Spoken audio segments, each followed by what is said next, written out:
transforming HR. And I have known HR for now 42 years.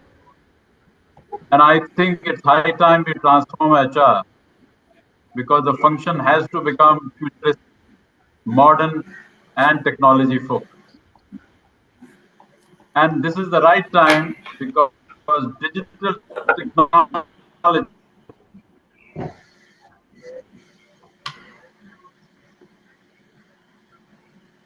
is overtaking the world.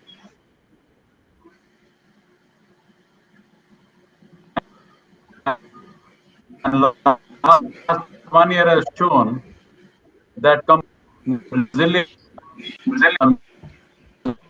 embraced will win this race of leadership. Let's talk about so many don't understand digital technology, and that's very important to understand.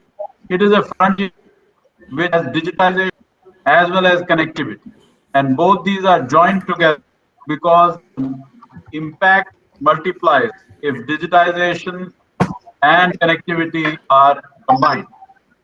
Plus, there are other things which are added to this as we go, like IoT, like 4G is here, 5G is coming, AI, ML, robotics, drones, big data, all this actually comes to us as a package so that every function of the organization is fully digitized and is useful to the customers and employees. Now, I believe the technology is the biggest disruptor in the businesses for the consumers in the new decade of 2030. You are seeing this impact in the last 1 year, and it will not only disrupt the consumers but also disrupt how we deal with our employees, how we deal with our vendors, partners, and other stakeholders. In the okay, thank you. Now, I was saying that last 12 months during COVID-19, it's proven that digitalization has been very, very popular, and it has brought agility, resilience, and massive connectivity across the world. This is a huge shift in the consumer and employee experience across all the corporate sector globally. Now, let's move to the future now. Which will which will be the companies who will succeed in future? That's a very crucial question, and I believe that that question is linked to what we are discussing today. Successful companies of future will have to digitize their operations end to end, vendors, partners, employees, customers, dealers, distributors, everyone. And I believe that if that happens, then the speed and quality and the responsiveness of the company will be far greater. This will help these companies to be more swift, inclusive, and its reach will be enhanced significantly. Now, on the other hand, the unsuccessful companies, companies who will not succeed, will also be those companies who do not embrace digitization. And clearly, it is becoming evident that anything which is not digitized or automated or computerized, anything which remains manual, cannot be scaled up. And if cannot be scaled up, then obviously it can't grow. And if a company can't grow, it can't be successful. So clearly, this is a big mantra of success for future, especially in this decade we are in. Now, how will HR use digitization? I think that is a crucial question which all of you may have in your mind. How will HR transformation be led through digitization and these innovations of technology which have been brought to us in the last 12 months? I believe that in each HR, each people area, let me go one by one. Let me start with employee engagement. I think the employee engagement of companies which are multi-task, multi-location, are in many parts of India or many parts of the world, can be easily, engagement can be very high quality, can be seamless, through digitization. And if you don't have digitization, it's really impossible to do so. Secondly, all HR transactions, all people transactions, all salary administration, etc., has to be digitized. I remember when I started my career in Dorala Sugar Works, in a sugar mill long time back, it was all manual. And those days are gone. And now it has to be end-to-end digitization of every employee transaction, including compensation, including specific compliances, etc., etc. Next is career planning. Career planning clearly is a plan which an employee understands how he or she will progress in the company in the next 3 to 5 years. Now that is a very important part of HR. Now that has to be done regularly. I believe career planning is not a once in a year phenomena. It should be once in a quarter phenomena, so that there is a contact, there is a progress report. Are you moving in the right direction? Are you on the right pace of change or improvement? And if that happens once in a quarter, digitization will help you. Now, your coaches or mentors can be in various parts of the world. They may not be in the same town to meet you physically. So therefore, the next one is training and development. Training and development, I believe, will also become very, very powerful and potent if digitization is adopted by it. And I believe that many companies, especially in the Silicon Valley, are doing it, and they're doing it very, very well with their global talent anywhere in the world. Already I've seen a company on the West Coast doing that career planning, training, and many, many other aspects to their Asian employees, whether in India, China, Hong Kong, Singapore, Malaysia, Indonesia, Thailand, Philippines, etc., etc., which is fantastic, you know. Next is rewards and recognition. Now, this is something which is critical for employee morale, employee passion, and enthusiasm. And I believe that physically, of course, in the same town or same place, it's easy to do. But if you're not, then it's very difficult. So therefore, digitization can make it nearly real life. And if you make it nearly real life, I think that is fantastic. You can actually really motivate employees by doing it over digitization, and employee who deserve recognition and rewards can get it as if they're getting it personally. Next is communications. Now, if the company is restructuring, or if company is changing course or trying to find a new strategic direction, then communications have to be, then the leadership team actually has to over communicate. Over communication can only happen if the method of communication is seamless, very fast, and effective. So I think digitization can be very effective in this also. Now, other thing is that cross-cultural interactions in a multinational, and many Indian companies are fortunately becoming multinationals. And let me tell you, in SoftBank Group, the companies like Oyo, Ola, Paytm, and many others are already multinationals, and many more are going to be multinationals in the next 3 to 5 years. So this cross-cultural interaction is very important, and that happens through digitization. And then there are cross-pollination, connecting with customers all over the world, and of course controls, financial controls, etc., which are very important, can happen through digitization. So the point I'm trying to make is that life in a corporate, in a company, especially a large company which is spread out, can easily be managed seamlessly, conveniently through digitization.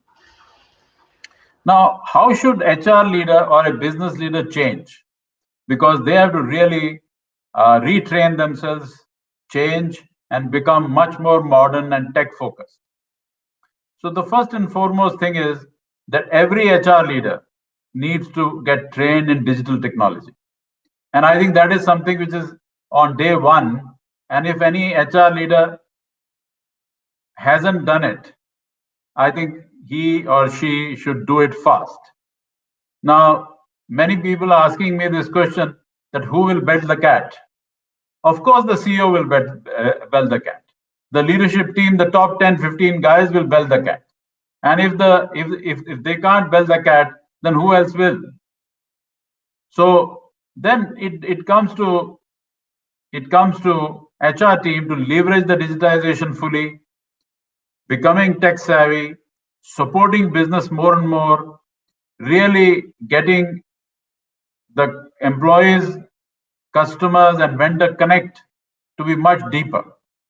Because if the connect is deeper, then I think the business can flow much faster. And I think this process of understanding technology will also help the HR leaders to become more attuned to the business environment. And that has been my big ask of the HR leaders in many, many years, because the understanding of business by HR leader has to be much deeper than today. Because if you don't understand the business, you will not be able to make employees motivated as far as possible. So this major shift and major new learning is essential for transformation and modernization of HR function.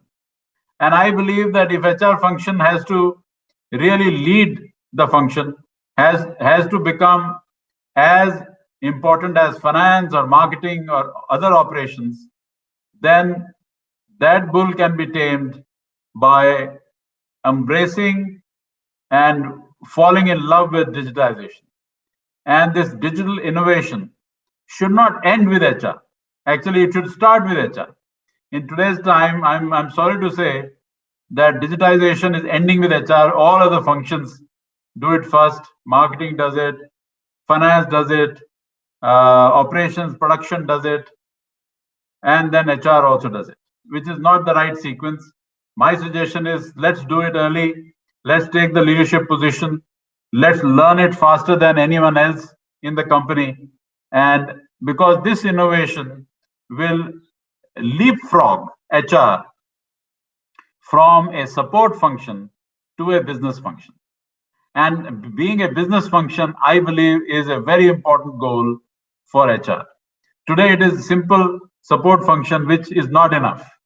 In my personal estimation, HR's progress to become a bigger function, HR leaders to become bigger business leaders, can happen now in this decade very, very easily. If the HR leaders, on one hand, understand the business deeply, and on the other hand, embrace the technology deeply. These are two aspects which are critical for the further growth of HR function and further respect of HR function in this decade. At the end, I just want to conclude by saying that I think HR is at a very crucial transition point, and digitization, I believe, is an opportunity for HR to really embrace all the employees, all the stakeholders very, very seamlessly, and also convert all the manual transactions into seamless technology-based transactions. And it is more important now because we have millennial talent now. Average age 27, youngsters who love to have a purpose in a company, who love to learn fast in a company, who love to have transparent and open communications in a company. So all the expectations of a millennial talent whom HR has to manage can happen through digitization. And I believe that if we don't transform, this millennial talent will not be easy for us to manage the millennial talent. So I think for our own success and success of the function, I strongly recommend all HR colleagues to adopt digital technology for personal use as well as for the HR function end to end. So that was the message I wanted to share today. I wish you good luck in this national conference. I'm sure based on the results of this conference, HR will be transformed very well, and the revival of the business, which is already taking place across the country, will happen faster through agility, resilience, and adoption of digital technology. Thank you and all the best. Thank you so much, Mr. Manoj, for sharing nice words with us, and it's pleasure to us to host you and invite you on this platform. And you talked about the digitalization of the HR, as well as the taking the lead role of the HR to the business is fantastic. Thank you so much. Now I'd like to invite the panel speakers as well as the anchor um, for this discussion. And the panel speakers are Mr. M.A. Sridhar, he is CEO with the Impact Global, and Ms. Niharika Mohan, Head HR and CSR, Luminous Power Technologies, Ms.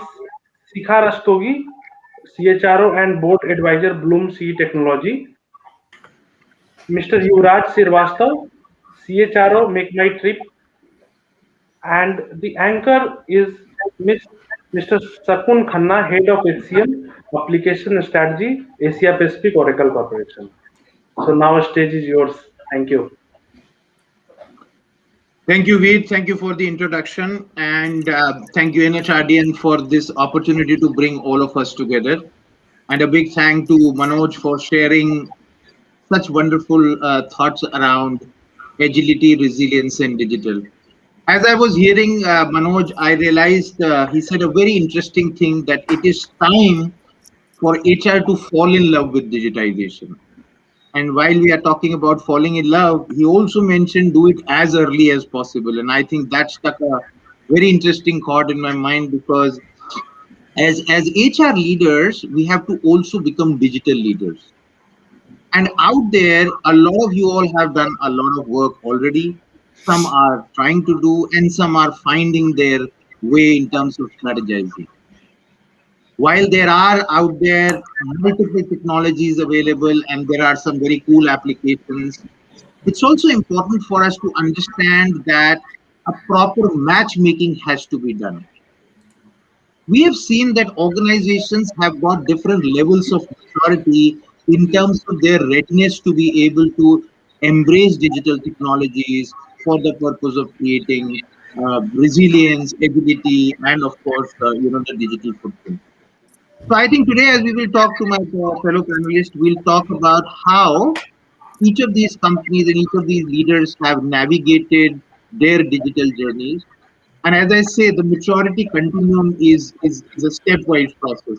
I believe at the lowest level of maturity, organizations need to first embrace digital technology around compliance related issues. Once you are fully compliant, then comes the time when automation and digitization should be used for driving efficiencies in the system. Once that is done, then comes the next level where you may want to look at the digital technology helping empower people. What if I'm able to transfer people or hire people or design their compensation? That's a level of empowerment that one could give.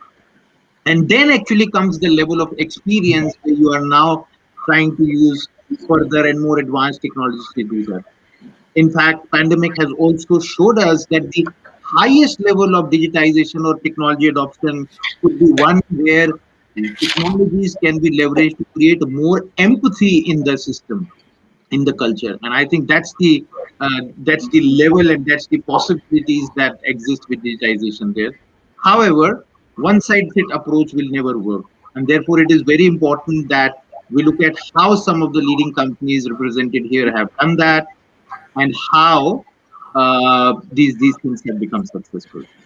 So with that, I thought I will ask a couple of questions to my fellow panelists on behalf of everybody. Maybe I'll start with you, Yuvraj. And of course, you come from a leading technology company. Your company has time and again disrupted the industry that you all lead now. So I just wanted to understand, tell us, Yuvraj, how have you used or leveraged digital technologies specifically in the context of this pandemic, to first mitigate the challenge and now perhaps reset, the operation?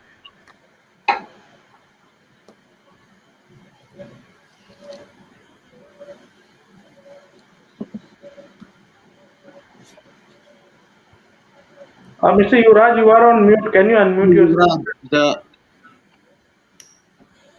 So that was the way to check if I'm audible or not. So good evening, everyone, and thanks a lot for inviting. I think initially we had a bit of a struggle to figure out which stage we are in, but I think it all started with a good note with Manoj's address. Great to be on the panel with Shikhar, Niharika, Sridhar, and Shakun, and Veer for sure. I think it's spoken a lot about technology, HR, and how the businesses have really worked, and very rightly mentioned by you, Shakun, that what is the hierarchy of overall maturity level of technology or digitization in the organization. Very clearly mentioned, I think, and I personally believe that the biggest failure of the technology happens in case there's no symmetry or the harmony between the readiness of the organization and what the organization is trying to adopt. And that's where whether all the applications in the business or in HR, if they are not taken at the right time with the right intent to address right issues, I think they are always moving in the different directions. So coming to last 11 to 12 months, if I have to clearly distinguish areas wherein we either saw huge need of technology or where we failed to really execute technology, or if I have to really say that where we learned our lessons to really ramp up our technology for the future, I can clearly distinguish it in three areas very commonly looked at as by every organization. Shakun, first, clearly the customer, right? Second is the employee, and third, if I have to really look at within the organization, processes for that matter, right? I feel that on employees, on the business point of view, the customer's point of view, organization like us had huge learnings in this whole process. Clearly, we are an aggregator.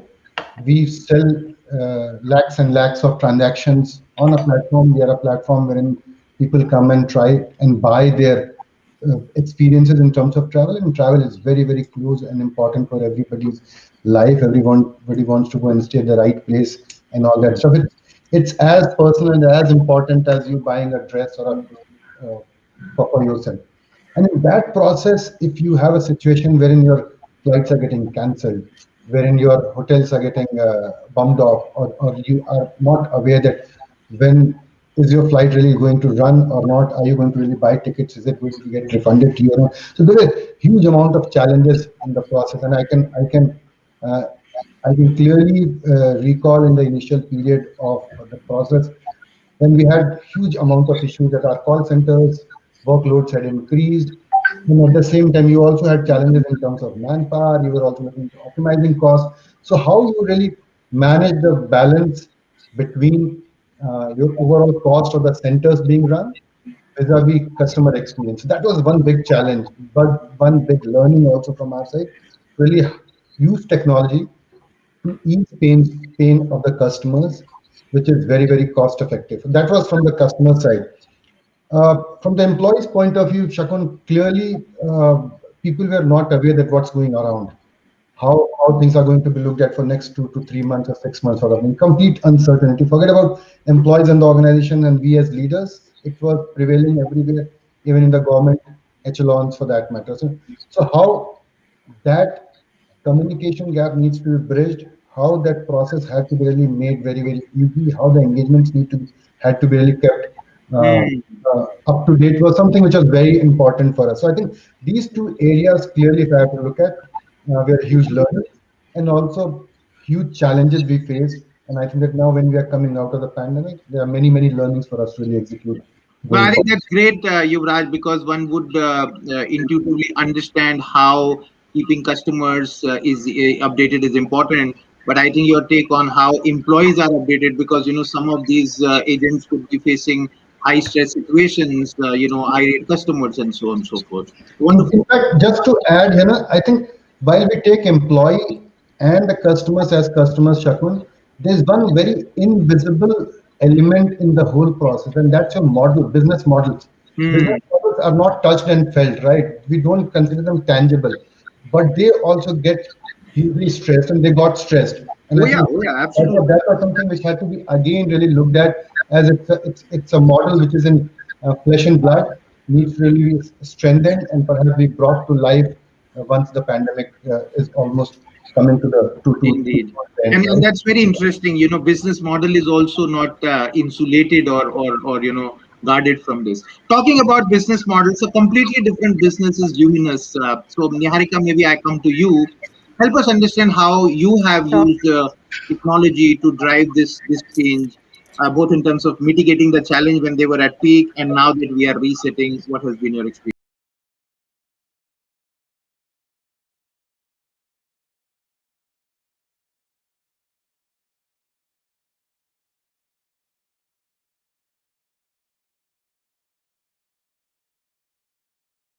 Have cited very important points.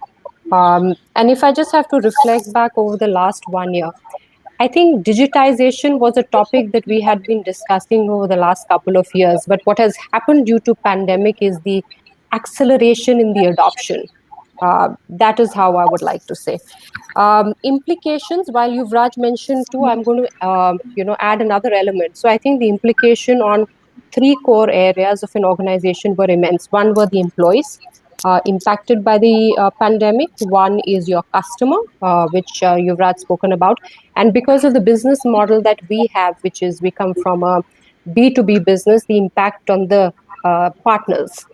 Right, and we had a very traditional way of selling business, right? So we spoke about transformation in business model. Yes, that was a big one for us. So how is it that you engage with the partners digitally while they were not even used to having something over the well, they were not used to having a chat with us through that medium. So I think that implication was a lot for us. And to engage the partners, because if you have to ensure that the business runs, that element was something that we really had to reimagine and rethink from the engagement standpoint. So we used technology, and that is something that came to our rescue. And the amount of engagement we have been able to do with the partners over 1 year, I would say, has been a benchmark for us. And we have utilized all social media channels. So that is one. Customer approach to customer, and Yuvraj mentioned change in business models. Yes, I think e-commerce saw an acceleration. That was a repercussion of what happened in terms of pandemic. I'm going to take more time to talk about the employees, because I think that's something Shakunvi and you and I spoke about, that let's concentrate more on employees. So I completely resonate with what you mentioned, which is in terms of the various stages of digitization.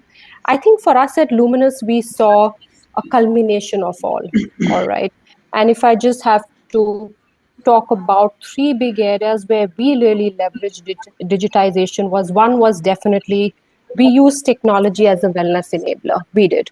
The entire unrest, stress which happened, the uncertainty which happened, right? There was a need for us to tackle with that problem, because for us to sell more, engage, we had to just ensure that the motivation levels of people were kept at the right level. Not just motivation. One has to understand that this pandemic left and is leaving. I think it's still continuing a lot of mental anxiety, for the employees, right? Mental, social. So we digitally, we use digital medium to interact with our employees. One has heard about all the what shall I say, the fitness applications that we have, right, which we have been doing for some time. So that's one small element. But like really taking it to the next level and having virtual counseling sessions and giving that medium to our employees, having chatbots just to check on the state of the employees, just to do a simple check on how they were feeling, was something that we Niharika, took it while to the you next say that, level. it's very interesting that how you are bringing technology in talking about things which were initially thought to be very human, right? just checking on mental health and well-being, Right. not have anticipated that bots, for example, will take over. But I think that's a beautiful Right. example. Yeah, so that, and then I think we've spoken about the whole learning piece, right? And I think there was a lot of sensibility that the pandemic itself led, and realization for the employees themselves, because they also realized that what worked in the past is not going to work. So I think there was a lot of Yeah, attempt, I not think just from the organization, but I saw in Luminous lot of self-learning to take place, and digitization was the medium. So I would this say is that very was a interesting, positive. Niharika. This is very interesting because clearly what I'm hearing is the customer expectations are changing, the partner expectations are changing, the employee expectations in reality are changing, and most importantly, even the business models are also changing. And Absolutely. digital, in a way, is kind of invading everywhere, and in a positive way, it is helping. Let's go to Absolutely. Shikha. Shikha, now that there is so much of change that is happening, and the world is becoming a digital first world, what are some of the HR challenges that you anticipate in times to come? Hi, very good evening, all of you. It's great to have to share this panel with all of you. Uh, well, at Bloomsea, we are in the midst of a workplace technology revolution wherein AI as the engine and data as the fuel are propelling enterprises forward to the next stage of their digital journey. Now, we all know that future workers will expect evidence of would how an organization has adapted and learned from the recent events of accelerated digital adoption to to the change of digital strategy in the organization. Now, in these times, one of the major HR challenge would be to leverage collective intelligence of employees and various digital work tools. Now, we all know that employees split their time over many tools depending upon their roles and the task at hand.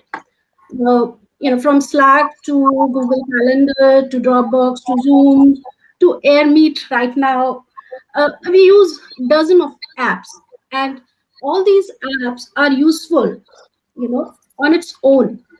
But their value grows exponentially when a business is able to extract insights on skills and through its use in conjunction with other platforms. Now, I think one of the core challenge would be using AI as the foundation for future tech stack, and employees and organization can then.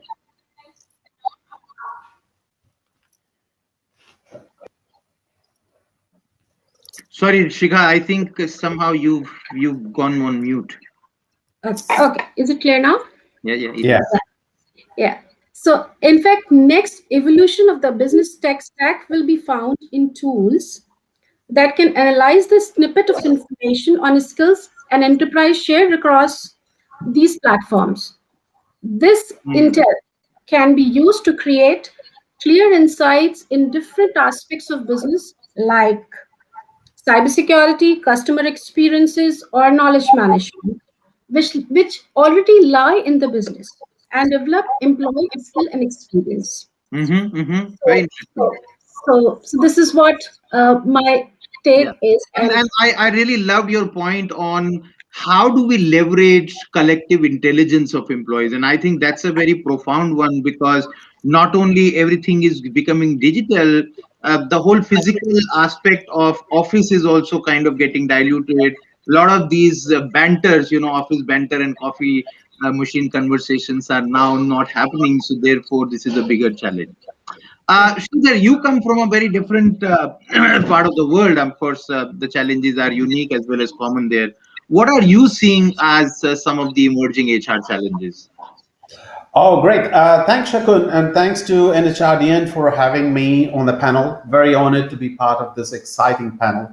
I would like to start talking about my challenge to begin with. I think my personal challenge is is always to add value to any conversation, and the challenge is to add my thoughts to this panel when so many other great speakers have already said so much about digitization and what else. I think the challenge is, I was somebody who was a CHRO in my earlier career, and now then moved on to CEO. And thanks to UV, when he started talking about HR and he started talking about customers, and he said, hang on a minute. On a lighter note, I thought, is UV CEO or a CHRO? Because I've hardly seen CHROs and HR fraternities talk about customers, talk about finance, talk about marketing, talk about spend, talk about digital media. I mean, I think it's all been said earlier. I think the biggest challenge would be for HR to start focusing on number one, I would say, is being human. The technology is only there to enable you, to assist you in your processes and making sure that your transactions are automated. But ultimately, the core of HR as to why this function in itself was created is to be human with employees. And I think we need to sort of start focusing on that. It's an irony that I have to say this because we've just launched an HR tech platform, and but nevertheless, I very strongly believe the HR function has got to stay human and start looking at areas that are other than HR, such as business. And I think Manoj was talking about we need to get HR to imbibe or learn other business functions within this decade. Now, I know, mate, I don't think we have so much time to do that. And I'm so refreshing to note companies like Make My Trip has already started doing that. And I can see that in Yuvraj's speech in terms of saying, we've got to start looking at a customer, looking at an employee as a customer. And I said, wow, this is something that I wanted to say anyway, but he said, beat me to that. But I believe this is one of the issues, and one of the issues that we need to do is also to try and get CHROs to reignite, if you will, the passion among the workforce, now that it is distributed, now that it is a lot more intangible, so to speak. You don't see your employees every day, at least physically. So that is another challenge coming forth. And I think we need to go back to, when I say being human, I think we need to start going back to being objective, being approachable, revisit your organization's values, evangelize the same time and time again, and over-communicate, as Manoj was talking about. Yeah. The bigger challenges quickly would be, how would you retain the good guys? I mean, we've all seen attrition, and we've got a lot of people who, well, we're not the sharpest knife in the drawer, staying, but the best ones leaving. So this is one of the challenges going forward, because there is a war for talent. To be honest with you, good talent is very hard to find, and there is always a huge competition. Yep. I mean, that's a perennial talent war or talent challenge, I would say, Sridhar. And I really love the point that you made around how do you keep that human factor alive. That's right. One of the things that humans bring to the table is creativity and innovation. Now, while more and more things are getting automated at the first level and then finally getting digitized, maintaining creativity and innovation in organizations is very critical. Yuvraj, I want to ask you, how do you think this invasion of digital that is happening will impact this, and more importantly, what organizations can do to stay creative and innovative? So, I think it's an interesting question, Shakun. I would also struggle to really find the right answer to this.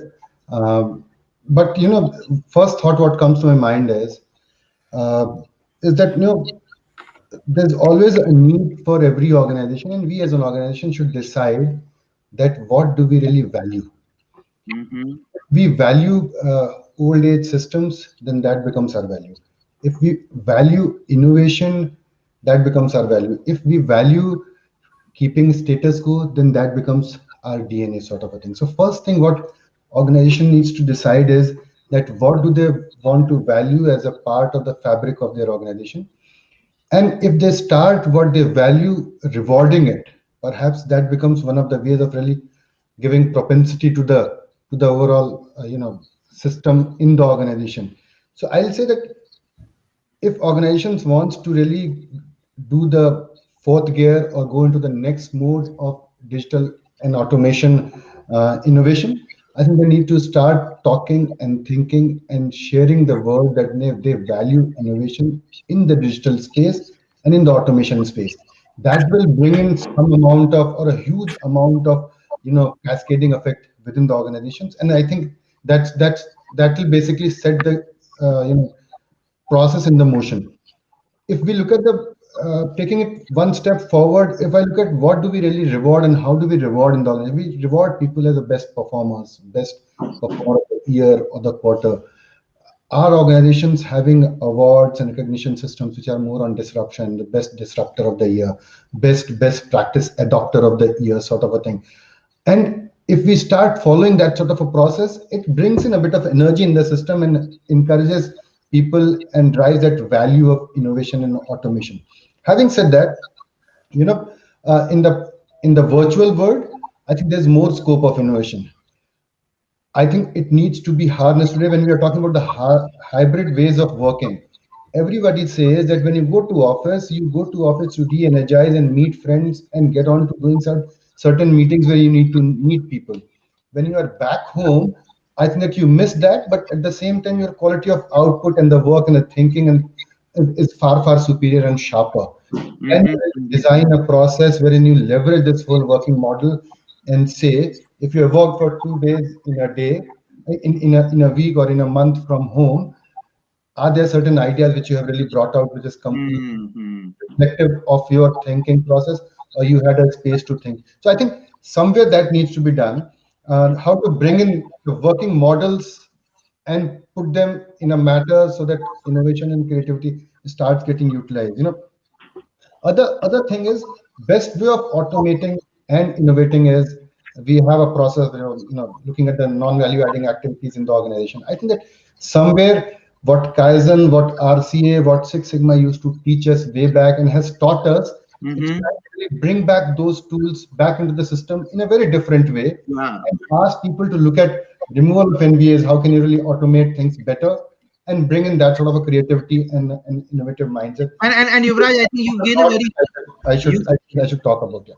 You've given a very creative answer and a creative suggestion of bringing the older wisdom of some of the practices, refurbishing it and repurposing it to the new world. Absolutely. Very, very interesting. Niharika, what are some of your thoughts around this? How can organizations continue to be creative and innovative as digital is invading everywhere? Shakun, I must just compliment you on the question, as Yuvraj said, because this was one of the questions where I really had to introspect a lot. So compliments for coming up with that. And I resonate with what Yuvraj has mentioned. I'm just going to add one or two elements more to what he mentioned. I think the crux of the matter is that, as Yuvraj said, what do we value? So if we value innovation and creativity, is it part of your DNA? Is it part of your culture? It's as simple as that, right? So if creativity and innovation is important, then it will reflect in all your behaviors and deeds of how you reward, how you recognize inside the organization. One must have to think about, when we started and while I was reflecting on it, I really thought about, is it possible or not? And then I started thinking about organizations like Amazon, Yahoo, Google, right? They have all announced work from home till, we don't even know till where, but innovation is happening there. So there is something which is possible, right? One just needs to work around it. So I would say a big element is the culture, the transparency and the trust that you display. And it has to be role modeled. So I think the behaviors of the leaders in terms of what they reward, what they recognize, the ability to actually take risk and move on, experiment, fail, move on. I think that is going to be very key if this is something that the organization is going to value. And I think then once the organization has really thought of that this is what the culture is going to be, then all what you weave around that in terms of your norms in the organization, right? Your meetings, your brainstorming, your everything will get reflected on the basis of that. So for me, just in a nutshell, just to wrap up the question, culture of the organization, what is it that you want to drive? Is this something that is of value to you? If yes, then it has to reflect in all your behaviors, in all your policies, and in everything that you do. Back to you, Shakun. No, I think culture perhaps is the most underrated and most misunderstood factor contributing to not only creativity and innovation, but the overall efficacy of the organization. And thanks, Niharika, for bringing that. On your compliment towards the question, let me tell you, these were the challenges, and I had a very easy task of just doling out the challenges in front of you all and pleased by all the answers. So thanks for taking time out. I want to flip this question to the other stakeholder. While we are talking about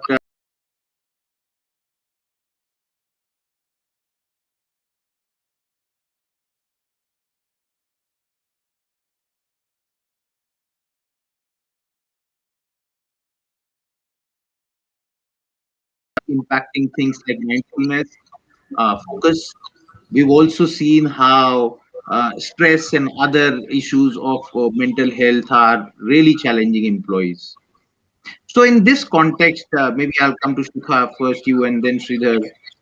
What is employees' role? How can employees stay creative and continue to be innovative? Shikha. Thanks, Shakun. A very interesting question, because when we talk about what drives employees to be creative and innovative, I think managing personal well-being by employees themselves through good mental, physical, emotional, and spiritual health would be a key driver to drive creativity and innovations. We are actually traversing a time wherein good EQ, SQ, quotient, and IQ are driven by DQ, which is digital quotient.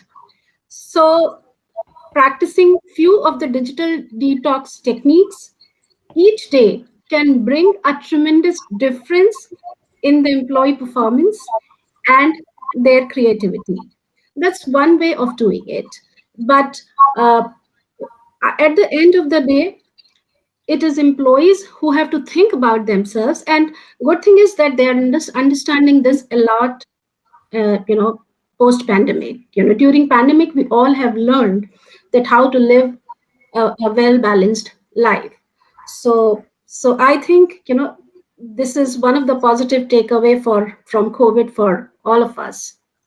And Shikha, I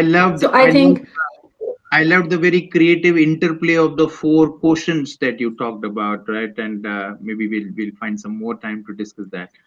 Sridhar, what are your thoughts? At the end of the day, this is what is important. Yeah, indeed. At the end of the day, this is what is important. Absolutely. No, absolutely.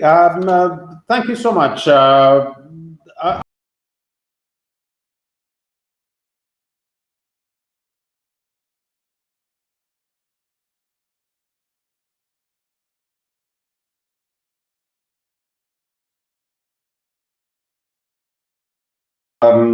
There's one thing that we learned during the pandemic is that we have to learn a lot more. I think that's the first step that people would have to take. The organization per se, I would say the CEO, not even the CHRO, is primarily responsible to set the organization's culture. And once set, it is up to the CHRO or the chief happiness officer or any other semantic you would like to use for such a position, is then tasked with making sure that the organization culture remains as it was envisioned by the CEO or the very top person. The rest is all up to the employee. It's as Shikha said, it's extremely personal. End of the day, we've got to know that we need to be able to, number one, at least, it's so interesting. We're talking about this at a time when people are starting to talk about self-reliance as as a country, as a nation. And at a time like this, it is extremely important that we drive this culture of service within our profession, within our professionalism, within our whatever we do. As HR professionals, we call ourselves professionals. We don't even know by which standard do we measure. Okay, ISO is supposed to come up with some standards for measuring or reporting HR stuff, but personally, I don't like it very much. But then that's a matter for another day. I think the sheer realization that there is huge potential, huge opportunities available, new technologies available, new opportunities available, should automatically drive employees, given the right organizational culture, to be able to be more innovative, more creative. But the two things I think Niharika talked about, one is I think ultimately it is about engagement, and it is about recognition. The recognition, whether it is monetary as a reward or recognition as anything else, I think will eventually drive employees to become a lot more innovative and creative. But I think the bedrock of everything comes from the fact that we own and take responsibility for what we are supposed to deliver as an employee. I think it starts there. And innovation and creativity can only happen if that has been taken ownership of, I would say. Indeed. And it's interesting because in times when we are talking about artificial intelligence and big data and machine learning taking over, some of these factors are so humane, right? Initiative, for example, you talked about self-reliance, you talked about taking charge of health, physical health, mental health, spiritual health is again a fundamentally human task, and I'm glad that at least there is no technology that will take that away from us. But at the same time, there is no technology that can absolve us from that responsibility. So that's clear. Absolutely. Now, since Manoj was super efficient in his opening address, we have a luxury of time today. So, Yuvraj, Niharika, would you like to comment upon this question before I invite some closing remarks? And since we have some time, I would also take this opportunity to tell the participants, if you have a question or two for our esteemed guests today, just message me on the chat or put it in there, and I'll try and see if I can answer your question. Yes, Shakun, I was going to take up questions for you. Okay, so we will do that. We will do that. Okay, let me not disrupt that. Then I'll leave that. But Yuvraj, would you want to comment on how individuals can stay creative and innovative? So I think I can talk about it, but Shakun, in the interest of time, I think I see something coming up. Okay, so we'll save this. We'll save this, and before we take these open questions, I would like each one of you to perhaps take a minute and give what is your advice to the fellow HR professionals here as they are on their digital journeys. Perhaps we start with you, Yuvraj. So I don't know what exactly you're referring to as a digital journey, but I'll go back to first point. What you said, Shakun, is that in terms of digital journey, organizations need to decide their own steps towards the digital journey of the organization. Like my need can be very, very different than what Shikha organization's need is. I don't think that I should try to copy her or she should try to emulate from somewhere else. Manufacturing industries, people who are working in the field, they all have very different type of needs in terms of digitization. So organizations should be very, very cognizant of the fact of their reality and the context. That is first point. Second point I would also say is that post-pandemic, I think one should look at their stack of digitization and automation agenda again, and what has become more prominent and important as compared to what was important 12 to 13 months, 15 months back. And I'm sure that you will find some gaps and you will find some needs to reprioritize. I would say that today areas of intense skill building may be a priority area for you. Communication more from the form of engagement, and I'm not talking about online games and all that stuff. I'm saying more about communication with the employees, platforms that might take far more important place as compared to any other thing. So I think that organizations should relook at their stack of prioritization post-pandemic. Relook at the priorities and strategy and match the need or the maturity level. Great points. Niharika, what are your quick advice to people? I think there's no turning back. All right. So digital is here to stay. The hybrid model is here to stay. What is happening around us is just reaffirms what I'm talking about. So one is that digital is here to stay, curated on the basis of your need, on the basis of what evolution that you want. But most importantly, what I want to talk about is that while digitization will take place, one should never underscore the value of care, empathy, belongingness, which exists. So I think as an HR professional, while we'll continue to scale up on the digitization journey, let's not forget who we are as a function. We are completely the heart of the organization, and we managed the pandemic because I really feel that as a function, we displayed this to our employees. That's the core. Let's not forget it. So great point there. Accelerate digitization and nurture empathy and care and all the other softer aspects. Thanks, Niharika. Shikha, very quickly, 50 seconds to you. Okay. My advice to all the leaders, HR leaders, would be that future of your work and that of your organization will be shaped by two inevitable and powerful forces. One would be growing adoption of intelligent machines and future partnerships between machine and humans. Now, striking a healthy balance between the two will be not only your biggest opportunity, but a challenge also. Because you would always be making a choice between good tech practices versus not so good practices. And as Niharika said, that having an empathy for and keeping well-being of your employee in your mind. Excellent. So adopt good tech practices for the well-being of your employees and organization. That's what my message is for HR folks. Very clear. Thanks, Shikha. Sridhar, your 60 seconds advice. Yeah, thanks. I mean, you want to start taming the bull, I would say you start wearing the suit of a matador and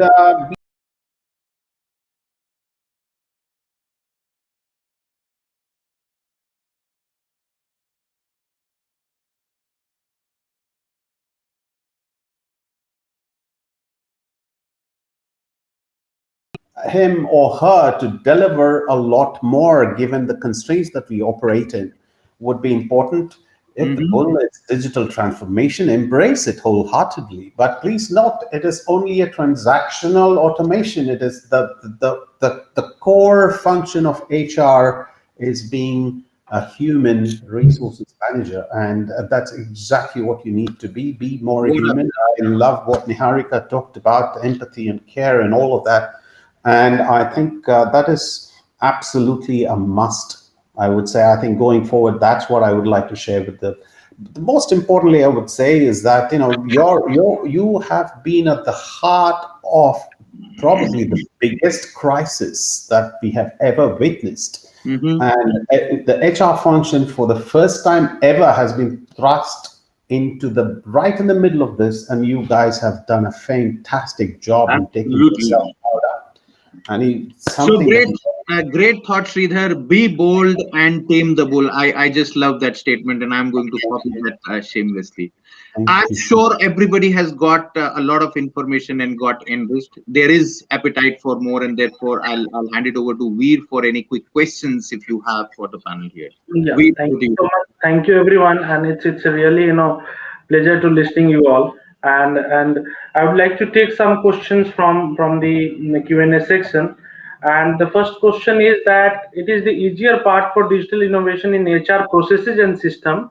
So the question is, and just trying to simplify the question for all of you, and anybody can take up this.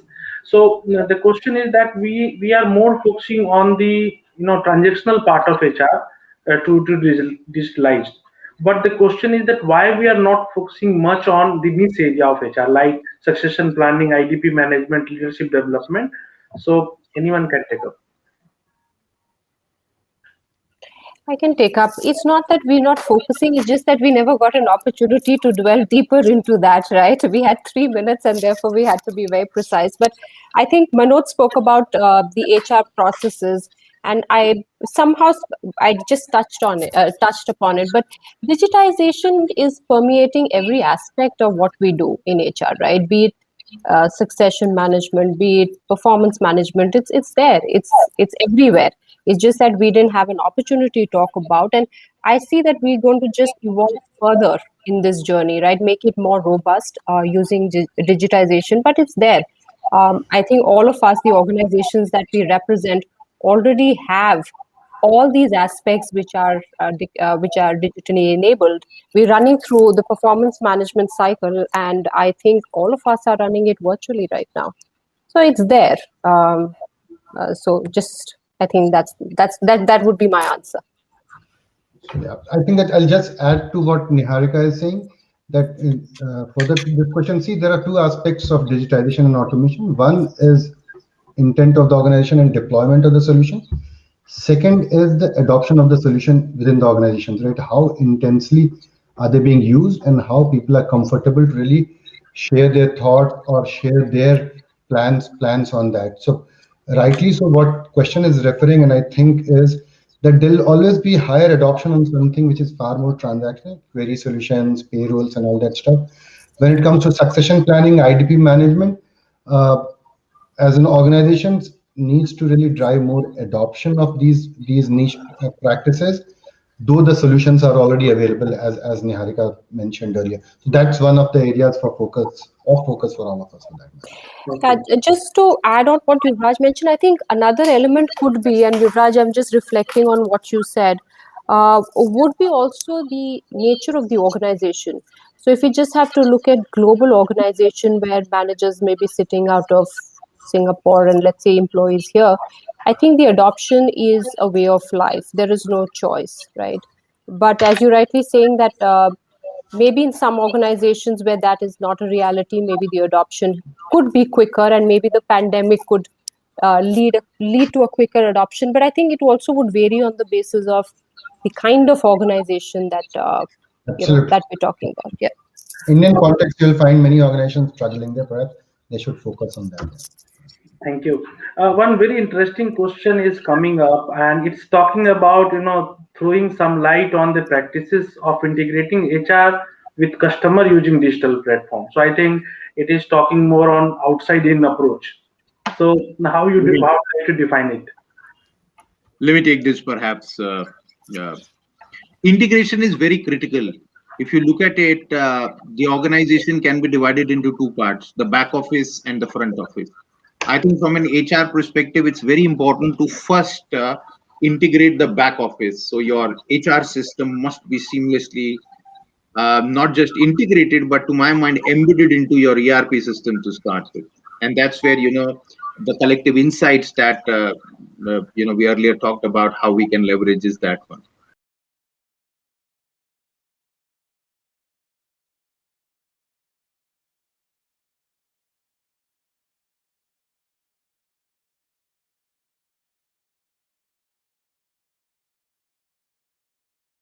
Would be important. Now, very important point here is that context is very important. For an online business like Make My Trip, it would be very, very different, because their priority would be to have customer and employees married together, much earlier, versus say a manufacturing organization where managing operations and driving those efficiencies is different. So look at the context, and I would say not just look at integrating the back office systems, but organization is one single whole, so therefore your application should be one single whole. Everything should be a part of it. The good news is new age technology companies like Oracle, for example, we are now working on that and building a single suite which will have everything built in. Anybody want to take up and add to it? That's fine, I think. Okay. So the next question is about the especially the regulated sector and referring towards the bank. It's very difficult sometimes to to engage or to go to up to the extent where it is not possible to address the employee engagement issues. So how do you take up this? And this question is for Niharika especially in the question box.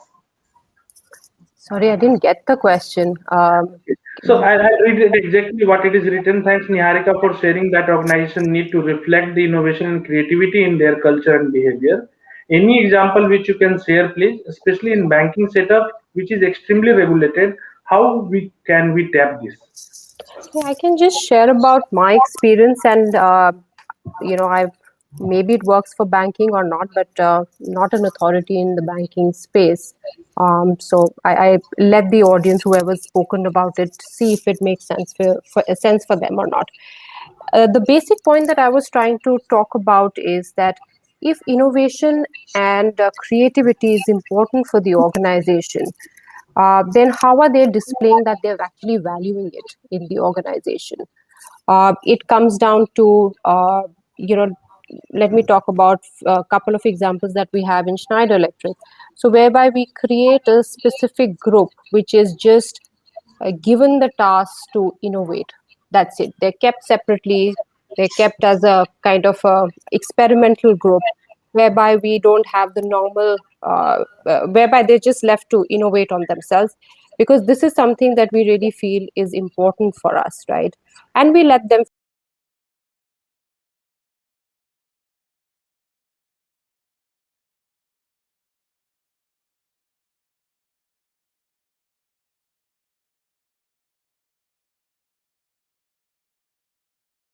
failure, the ability to talk about failures in the organization.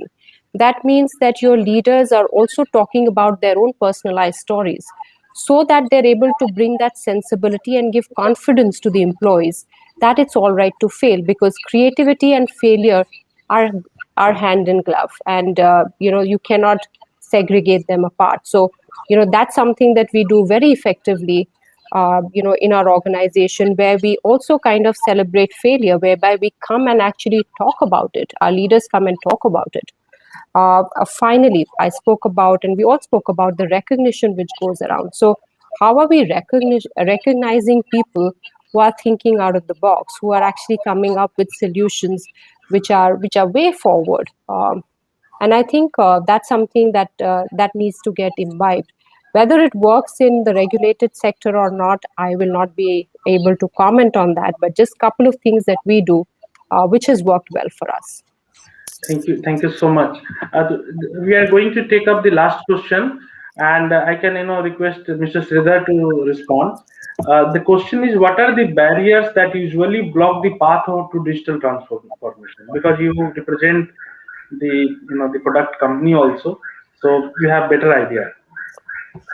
Yeah, sure. I mean, ultimately, it all depends on what everybody talked about: the organization's needs, the organizational values, the organizational culture, in terms of wanting to be able to be seen as an organization that is amenable to change, leading the way in digitizing, and most importantly, making sure that the HR leadership is able to showcase that having a technology-driven engagement with employees is going to transactionally benefit the organization a lot. There is going to be cost saving. There is going to be a lot more value addition in terms of better engagement of the employees, if you will. Yeah, I think those are all the barriers, and I would say the most important issue is for the HR leadership to be able to look at showcasing this, saying that we will have great value if you start digitizing. And I think it, as somebody was mentioning, it is always the most neglected function to be digitized. If you look at taking out a P&L from a finance function, it's like that, and everybody has access to a balance sheet or a profit and loss, or looking at social media for marketing and so on and so forth. But for HR, it always lags behind. And I just wanted to touch upon what Shakun said some time ago, and it's so right in terms of saying, okay, which HR system are you using? Okay, you're talking about which HR system. Is it for employee engagement, or is it for health and wellness? Is it for payroll? Is it for employee workforce management? I mean, you've got so many disparate systems. And the first thing is the HRMS should be one on them, which has got to be embedded into the overall system that the company wishes to use. I think those are all the challenges that people have to take a look at right now. And I'm just sort of maybe making a case for Oracle here, but I mean, you need to have fully integrated systems so that you have one seamless, easy, big picture of the organization to look at. Thank you so much. Just I would like to add, I think standardization is one thing that is missing, and we have to work hard to standardize the profession. And second thing that I feel is that if we able to showcase the value that we are adding with this implementation, so I think that is more easy for us to get the approvals and get the implementation done. So on these things, on these notes, thank you. I'd like to thank Shakun, Niharika, Shikha, Yuvraj, and Mr. Sridhar and NHRDN. Thank you so much. Thank you. Good to see you. Thank you. Thank you so much. Thank you, everyone. Bye. God bless. Thank you. You rock, Shakun. Yes. Well, all because of you all. Thank you so much. Shakun, thanks for the prep. Thank you so much. My pleasure. Yeah. All right. Bye-bye. Thank Bye. you. Bye.